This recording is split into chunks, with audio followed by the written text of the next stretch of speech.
IPS এর ইয়া নিয়ে আমি অনেক কষ্ট করেছি। এটা নিয়ে অনেক ডাক্তারের কাছে আমি ওষুধ পানি খাইছি। পরে আমি এক ব্যক্তির কাছে শুনছি, শোনার পরে আপনার ডাক্তার স্যারের কাছে আইছি।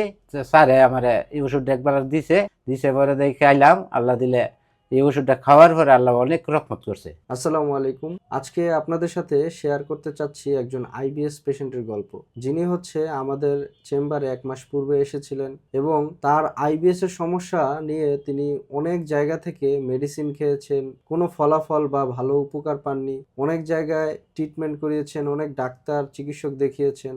যে যেভাবে বলেছেন এই আইবিএস এর সমস্যার জন্য উনি চেষ্টা করেছেন, কিন্তু উনি কোনো সমাধানই পাননি। তো উনি আমাদের চেম্বারে 1 মাস পূর্বে এসেছিলেন, ওনার এই আইবিএস এর সমস্যার জন্য মেডিসিন নিয়েছিলেন।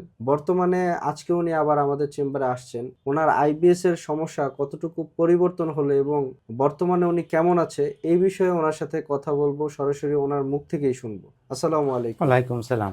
ভাইজান ভালো আছেন? জি ভালো আছি। আচ্ছা, আপনার এই যে আইবিএস এর সমস্যা নিয়ে আপনি কতটা কষ্ট করেছেন, কি কি সমস্যা হইতো আপনার আমাদের সাথে শেয়ার করেন। আইপিএস এর ইয়া নিয়ে আমি অনেক কষ্ট করেছি। হুম পেট ফুলা থাকতো, শক্ত হয়ে থাকতো, পায়খানা কষা হইতো, হুম হুম তারপরে গলা জড়াফড়া করতো, আমেশার ইয়া থাকতো। এটা নিয়ে অনেক ডাক্তারের কাছে আমি ওষুধ পানি খাইছি, কোনো কাজও না। হুম গুইরাই ওই পরে আমি এক ব্যক্তির কাছে শুনছি, শোনার পরে আপনার ডাক্তার স্যারের কাছে আইছি। স্যারে আমার এই ওষুধটা একবার দিছে, পরে দেখে খাইলাম। আল্লাহ দিলে এই ওষুধটা খাওয়ার পরে আল্লাহ অনেক রহমত করছে। দ্বিতীয়বার আইছি, ওষুধ আবার 2টা ফাইল নিবার লাগে, 2টা ফাইল। আচ্ছা আচ্ছা, তো আসলে আপনার যে এই যে টয়লেট হতো আগে বেশি, ভালো খাবার খেলে প্রবলেম হইতো, ওই সমস্যাগুলো কি এখন হয় না? এখন কি অবস্থা না, আছে? এই সমস্যাটি স্যার অনেক কমছে। হুম কমার পরে তো উপকার পাইছি থেকে হুম আবার আইছি আপনার কাছে আমি আচ্ছা আচ্ছা। ওষুধটা আবার নিব। তো উনি কিন্তু আসলে আইবিএস এর সমস্যা নিয়ে যে কষ্ট করেছিলেন সে সমস্যা থেকে উনি অনেকটাই সুস্থ এখন।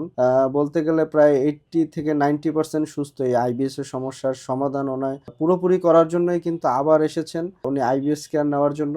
আজকে আমরা ওনাকে 2টা আইবিএস কেয়ার দিয়ে দিচ্ছি। উনি ইনশাআল্লাহ পরবর্তী সময়ে আবার আমাদের ফিডব্যাক দিবে যে উনি কেমন আছেন। আমরা ওনার কাছ থেকে পরবর্তী ফিডব্যাকটা আশা করছি। তো যারা হচ্ছে আইবিএস এর সমস্যা নিয়ে ভুগছেন বা কষ্ট করছেন, চাইলে কিন্তু আমাদের স্ক্রিনে দেওয়া নাম্বারে কল করতে পারেন। আমরা যে শুধু আইবিএস এর সমস্যার সমাধান দিচ্ছি তা কিন্তু না। আমরা পাশাপাশি গ্যাস্ট্রিক, আলসার, তারপর হচ্ছে ডিউটেনাল আলসার, হ্যাঁ? তারপর হচ্ছে আপনার পাইলস, অ্যানাল ফিশার, ফিস্টুলা এই ধরনের রোগেরও কিন্তু আমরা সমস্যার সমাধান দিয়ে আসছি। তো যারা এই ধরনের সমস্যা নিয়ে কষ্ট করছেন তারা কিন্তু সরাসরি আমাদের চেম্বারে চলে আসতে পারেন।